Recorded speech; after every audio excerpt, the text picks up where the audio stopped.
Happy Pride Month, everybody. This is the Sliders Review. I'm here today to talk to you about how the Pretty Little Liars' first transgender character of cece Drake hasn't exactly aged well. So, shockingly, it's been about 10 or 11 years since cece first came on the original Pretty Little Liars. I can't believe it's been this long. It's been over 10 years since the show first came out. My God, it feels kind of like yesterday it just came out, but no. And so cece showed up halfway into the series, around season. Well, the character's been lurking around since season 4, but I think it was season 5 that the character was first truly introduced, and actually revealed probably as like A and everything. And well, you have to remember, like, the reason why I say this character hasn't aged well is because not everything is bad with this character. This character is the villain and everything. They're psychotic. They had like a troubling upbringing and everything. All that stuff is cool. The problem with the whole, this character hasn't aged well is because the reveal was kind of just the most random thing ever from a character nobody really suspected.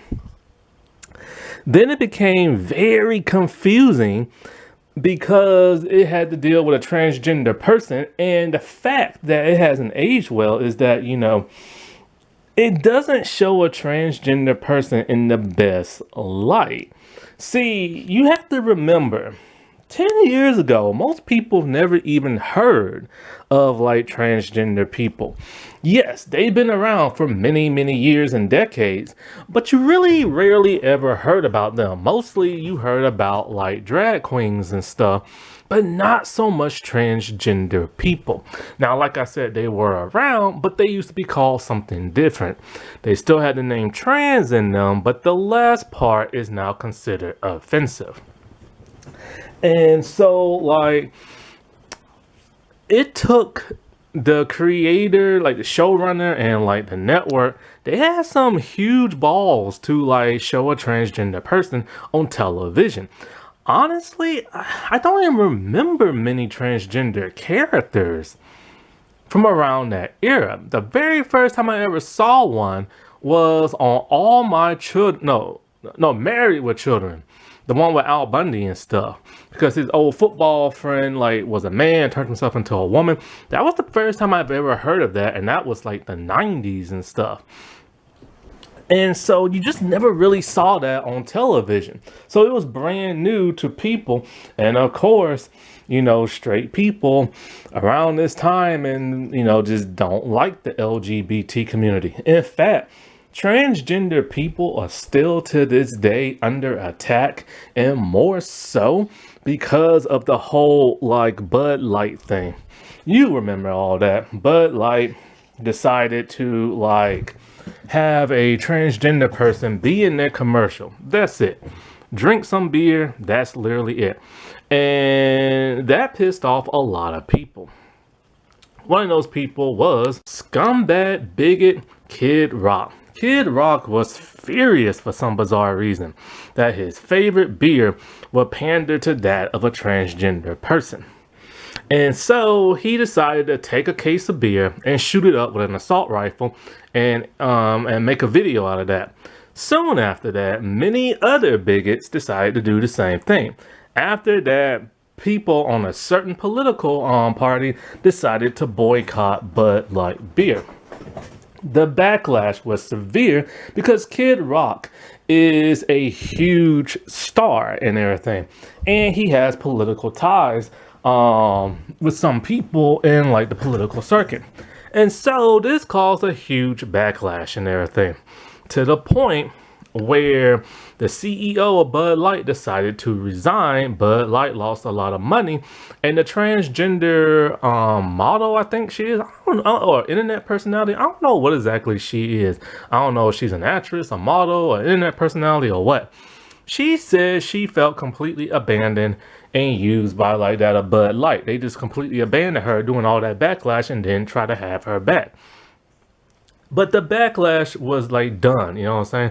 Like it caused so much of an uproar that like Dana White of the UFC, who's also friends with Kid Rock, and Donald Trump Jr., the one with the beard, they had to tell their supporters, hey, there's nothing wrong with Bud Light. You should still drink Bud Light, blah, blah, stuff like that. That's how much it is. Because Kid Rock is friends with Donald Trump's, Donald Trump and everything. So his own son had to, like, tell people, hey, look, man, ain't nothing wrong with this beer. Drink the beer. This, that. Because Bud Light has, I believe, stock, in UFC or ads, at least they show. And so they have some kind of partnership. And all three of those men are like friends. So then all of a sudden, you see Kid Rock drinking a Bud Light beer many months later. And next to him is a drag queen.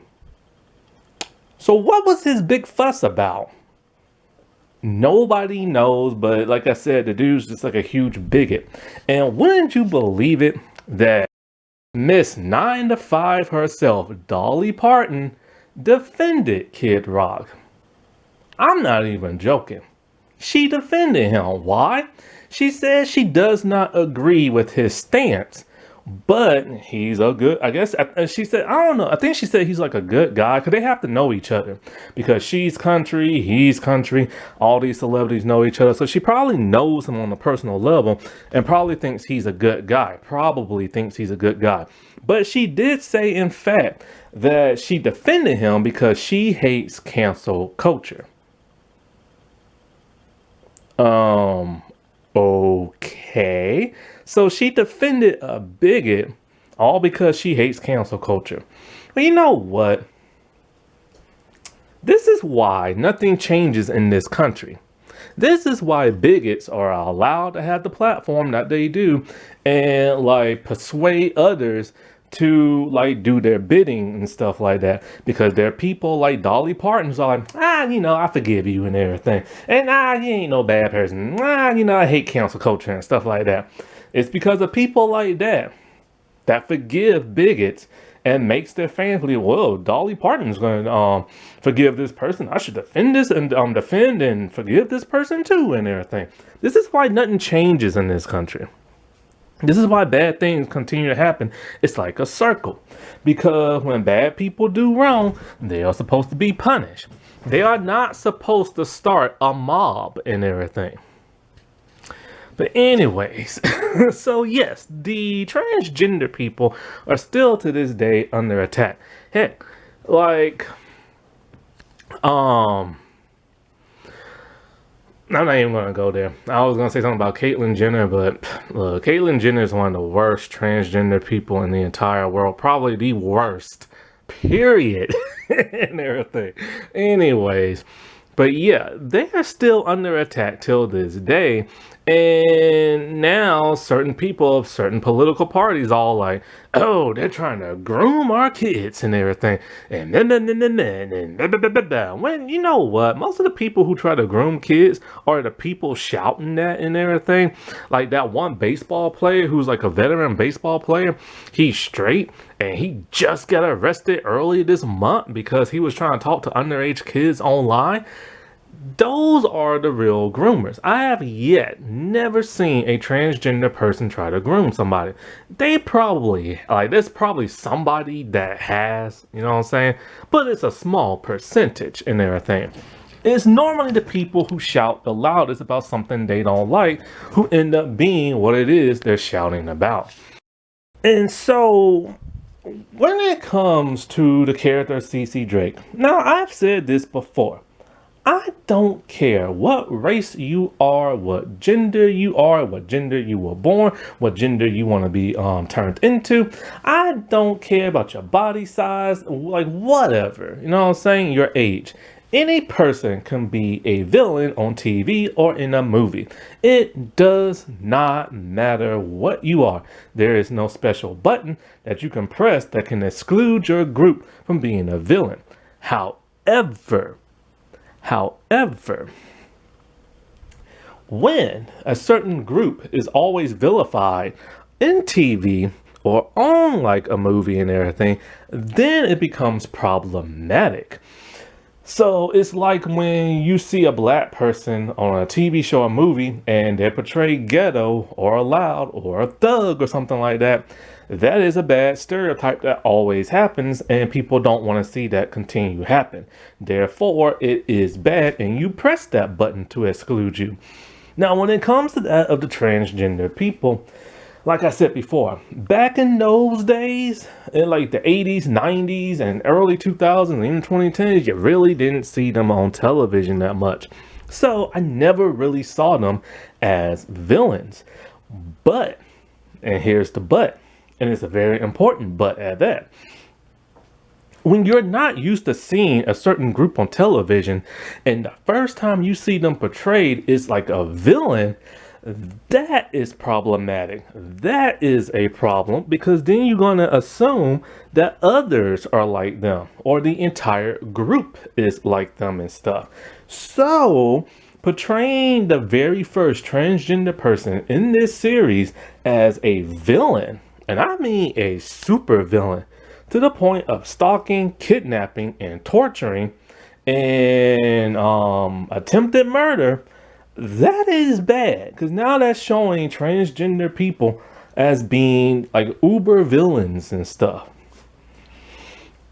And here's the thing, the showrunner who created this character is an open lesbian herself. So one would think that, you know, this woman who's part of the LGBT community wouldn't make a bad villain so super bad to be the very first transgender person on television. But it was around this time that Marlene King was getting super desperate on the show.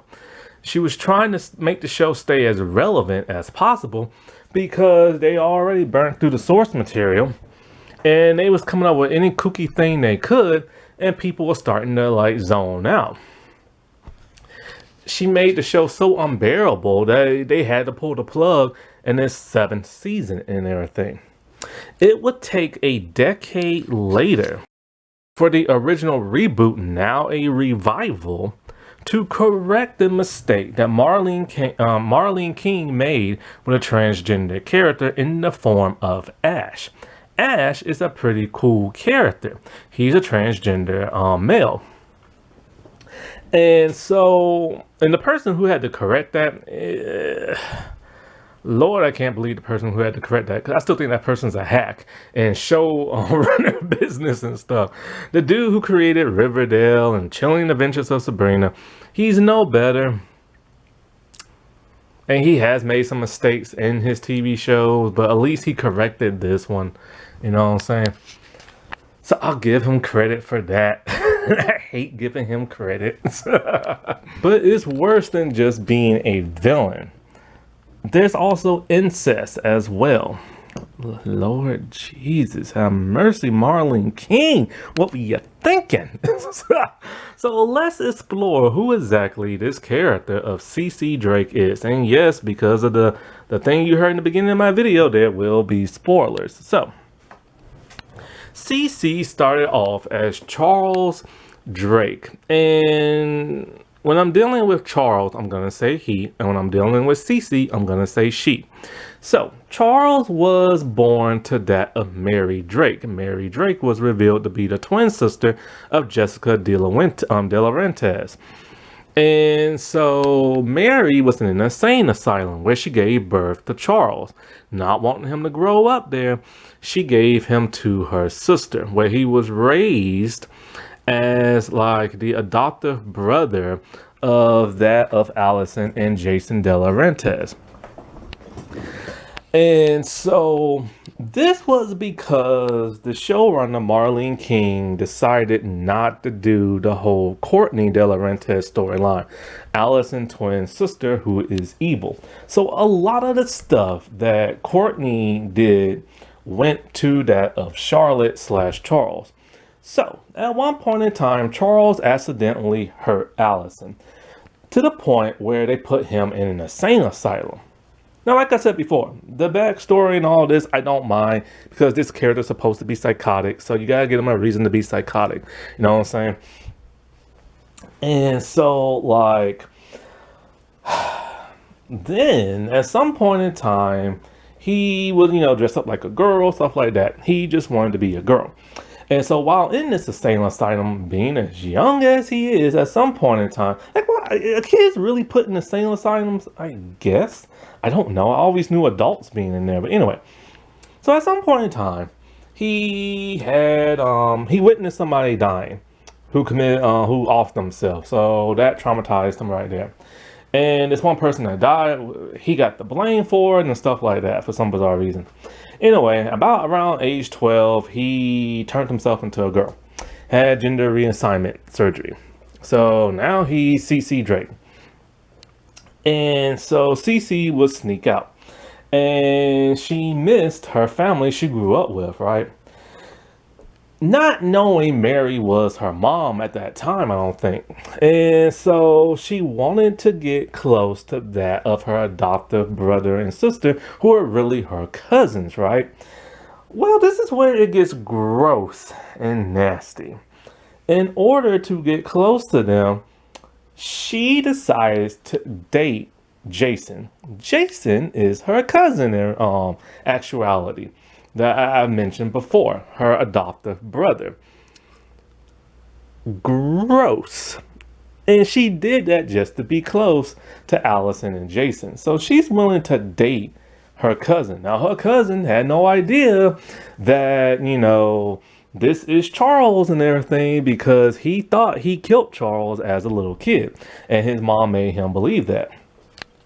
So unbeknownst to him, he's dating his cousin. That is some sick, gross, nasty stuff.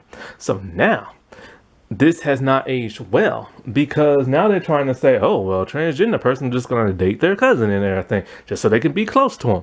That is so disgusting and nasty. But anyways, but she refused to have an intimate relationship with Jason because they're blood relative. So they never done it. And they might have kissed, might have not. I don't know how far it went off screen and stuff. But nevertheless, dating your cousin is just nasty. Then she tried to protect her other cousin, Allison, because, she witnessed her dating this older man who's a cop. But then there was this one girl who was obsessed with her cousin, Allison, and tried to harm her. So she thought she would pick up a rock and hit that girl in the head. It turned out it wasn't that girl, but it was Allison. And she thought she killed Allison. So her aunt told her, we have to get rid of the body, dig a hole, all this, what have you done? So she's traumatized, thinking she killed her cousin. And all she wanted to do was protect her. I'm okay with that storyline. Like I said, psycho's gotta be psycho. It just sucks that this happened to the first transgender character. So turns out Allison's alive. She dug herself out the grave. This is when the show started getting weird. When they really started getting desperate. This is a flashback from season 4 or whatever. When I say they got desperate, oh boy, I mean they got desperate. And I don't believe they had this plan where cece was supposed to be related to them. I don't think so. Cause why do the incest thing unless they're just that gross nasty? Anyways, later on in life, cece, for whatever reason, just snaps, goes crazy, and decides to be the second A. So, for many, many seasons, she's been stalking the girls. A group of teenage girls. There's 4 of them. It goes so far that somehow she required a whole lot of money, had this underground like infrastructure kind of basement type thing and turned it into a life-size dollhouse where she kidnapped the four girls along with Mona, making it five. And then there was Sarah Harvey, but Sarah Harvey was just like a plant, just to spy on the girls. She was working with cece. So for 3 whole weeks, she drugged and kidnapped five teenage girls. Do you see why I say this hasn't aged well? Put them in a dollhouse, made them dress like felons, but made Mona dress like Allison, and tortured them for 3 whole weeks. She will hook them up to some type of electrical thing and make one of the girls choose between three girls to electrify.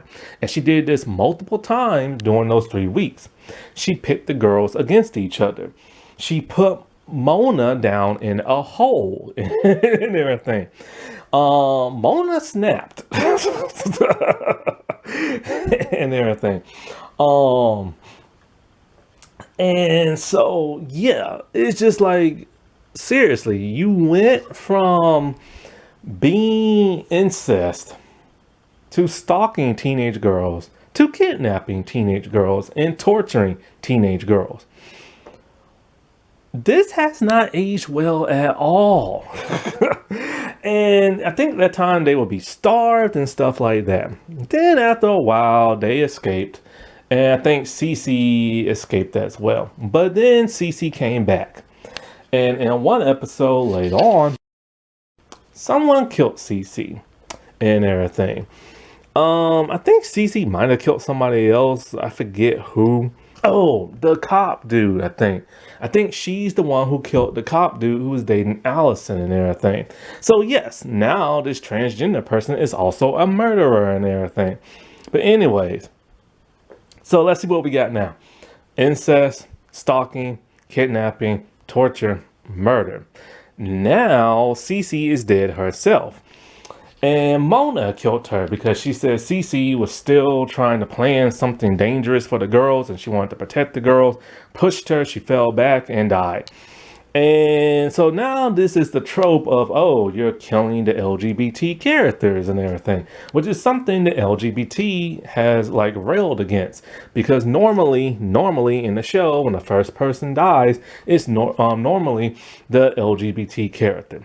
However, in defense of that, many characters that are straight have died in this series, straight and born of their gender.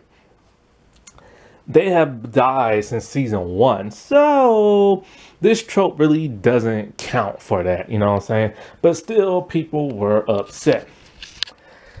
And so it's just kind of bizarre that, you would have something like this, where it's the first transgender representation. And oh, by the way, it's played by an actual biological female. They could have at least hired an actual transgender woman to play this role, but they didn't even do that. And there are a couple out there that are actresses and stuff. And if they couldn't find one, they could at least got a guy and put him in drag or something like that. So not only did they portray this character just to be just disgusting and nasty, but they couldn't even find an actual person to represent this character and stuff. This is why representation matters. This is why when you have it for the first time, you have to do it right. Because like I said before, it doesn't matter if a transgender person is a villain. Like, that's not the problem. The problem here is that this is the first time people are seeing this. Like, you see what I'm saying? So you want to show them in your best light. And if they really still wanted to make her evil, they could have had her as a main or recurring character or a guest and show her dissension down the line, but they didn't. And yes, in this show, there are other characters who have not aged like very well, like Ezra Fitz, Detective Warren, whatever that dude name is that had a crush on Arya, then dated Jenna, then dated all these other people. Noel Khan. Like, there's so many crappy people on this show. And yeah, there are other like LGBT who haven't aged well, like Paige Jenna's girlfriend, the black girl whose name I can't think of right now, Sarah Harvey. There's just so many characters that just hasn't aged well at all on this show. Alrighty, well, I'll talk to y'all later. Bye.